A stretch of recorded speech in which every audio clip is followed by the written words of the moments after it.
Al final del curs 2009-2010, una desena de joves de l'Institut Martí Franquès de Tarragona, pertanyents al grup de teatre Vis de Vanadi, estaven a punt d'acabar l'etapa del batxillerat, però volien seguir actuant, i així va ser com es va fundar Tornavís Teatre, que, 10 anys més tard, compta amb un equip de més de 20 persones.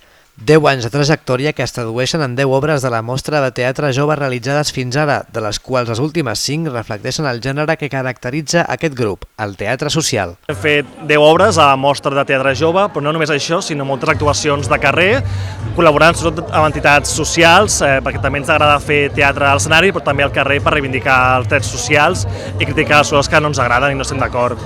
El 10è aniversari es va celebrar al pati del Teatre Metropol amb un vermut entre els assistents i, evidentment, teatre, una actuació recopilatòria d'aquestes 10 funcions, una fita que significa la consolidació d'un projecte. La consolidació d'aquest projecte que fèiem amb tantes ganes i després també és l'excusa de celebrar de forma festiva, no?